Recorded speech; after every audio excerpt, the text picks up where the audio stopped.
The Chicago White Sox are first in the AL Central at 33-21 and second in the AL altogether.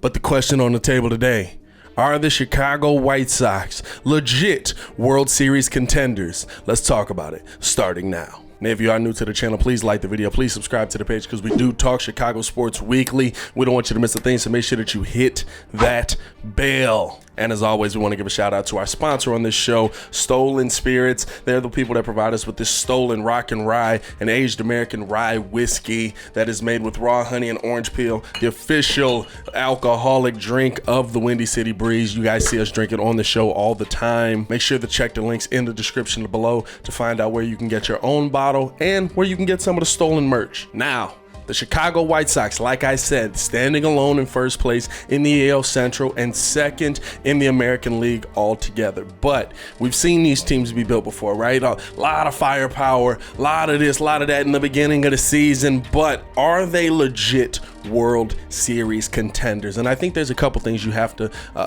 evaluate when you look at this Chicago White Sox team, right? To me, the fact that, first off, the fact that we're even seeing this team do the things that they're doing with knowing that they're missing at least, in my opinion, at least 70 home runs in Luis Roberts and Eloy Jimenez is amazing to me. To see that this team is still able to fight through the injury is still mentally tough. And listen, you guys know how I feel about the manager, but I will give credit where credit is due. Tony La Russa has this Chicago White Sox team mentally tough and prepared day in and day out, no matter who it is. A very Tom Thibodeau kind of mentality. Next man up. You have to go out there. You have to play. You have to still do what you can to win this game. And so I really think that the fact that the Chicago White Sox team is so mentally tough has really added to their ability to go out there and still, let's be honest, dominate a lot of these teams. Now, there's a couple factors that play in because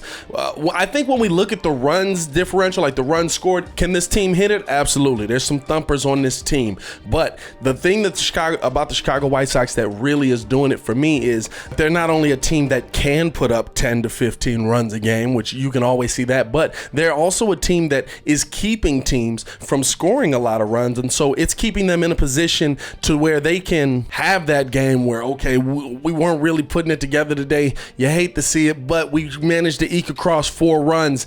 That's enough for the Sox to win a game. And I think that's the biggest thing. And for that, the most important thing you have to look at in that situation is this Chicago White Sox pitching staff. And when you're looking at that, you gotta throw the defense in there a little bit. I would say this Sox defense isn't the greatest that we've ever seen, but when you're talking about a team that is allowing 3.5 runs, which is tied for second in all of baseball, and you've got a pitching staff that is K per 9, top in the major leagues with almost 10.5. I mean, you're going to win a lot of these games. You're going to be in a lot of these games. And I think that when you're looking at this pitching staff, when you're looking at how the pitching staff starting rotation and then how the bullpen has really come around, even when you're looking at a playoff run, when we're talking about World Series contender, yes, the bats are nice. Yes, seeing home runs is always a plus, and you need the bats to be there to stay alive. But I'll tell you what, you're going to win a lot of games that you probably shouldn't win when you're able to go out there and strike out 10 batters out of 27. When you have a pitching staff that's first in K per 9,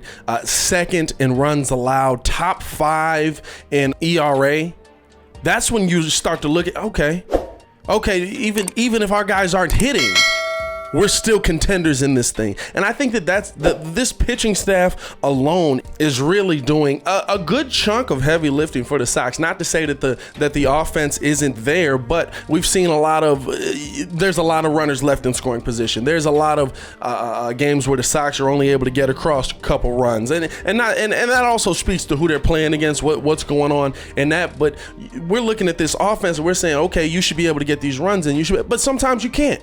Sometimes there's those games where you can't. And so you have to look at that and say, all right, well, if I'm pairing that where, yes, we have those games where we score 15, but we also have those games where we score 3 or 4, with the fact that this pitching staff is so dominant, I can't not tell you that this is not a World Series caliber team. Now, before I continue with the video, I want to know how you guys feel. Let me know in the comments below. Do you think that the Chicago White Sox are contenders for the World Series in 2021? I'll be down there talking with you as well. Now, when you're talking about contending for a World Series, you have to at a minimum look at what's going on in the rest of the AL. And so to me, I'm looking at the AL West. Not a lot of teams over there that scares me. Houston still, Houston, there's still talent on that team, whether you think there's a cheating scandal, whatever. And there absolutely was the cheating scandal, but there's still talent on that team. There's still players that can play on that team. But Houston doesn't scare me. Oakland leading that division right now. Oakland absolutely does not scare me. I think that that's a pitching staff you absolutely can get to, especially with the thumpers we have on this team. So the AL West, I kind of put out of my mind. The Central, I think the Sox have the Central on lock. Now, whether you want to speak to the talent that's in the Central, that's a different topic altogether. I think Cleveland, of course, playing them in this series right now, one of the better teams in the Central. But I think after that, there's a lot of teams that you kind of can just be like, all right, we're not really worried about you. Not worried about Detroit, not Kansas City, not Minnesota. So it's really the Sox and Cleveland here. And the Sox have shown that they're able to handle Cleveland pretty handily. They might give you some competition down the line later on in the season, but right now it seems like the Sox have their number. And then if we're talking AL East, now we're talking Rays, who have been on a tear, a dominant tear. But again, a team that I think could give the Sox the most amount of go. But again, a team that's still really tied to analytics. Are they going to be able to do it when it counts most? Now, we've seen them go to the World Series on analytics, but we've seen them lose those big games on those same analytics. And so, but it's still a dominant pitching staff over there.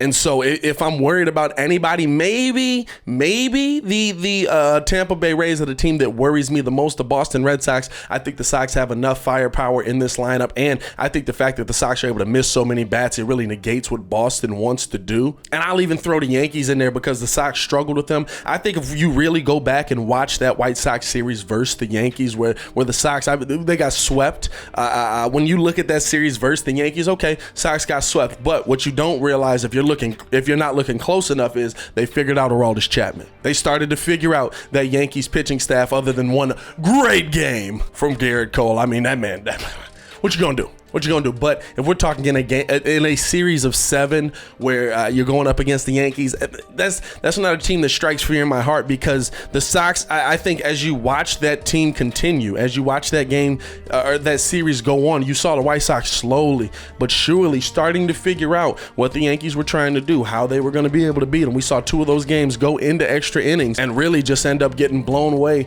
I believe one of them was based on that they lost on that weird rule where it starts with a runner on second and somebody just hit it. It's fluky loss to me, but a loss nonetheless in this age of baseball.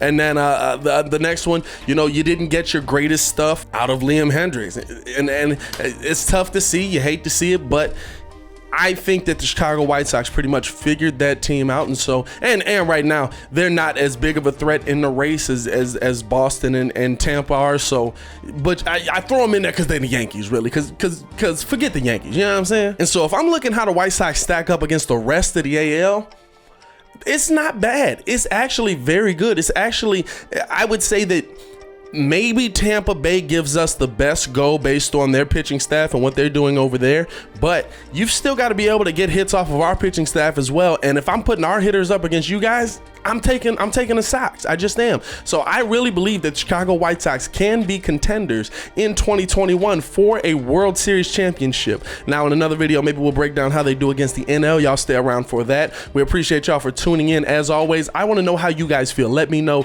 in the comments below. I'll be down there talking with you as well. As always, it is your boy Pat the Designer, back at it again to continue watching our Chicago White Sox content. Click the links here or check the links in the description below. Y'all stay safe out there, Chicago. Peace.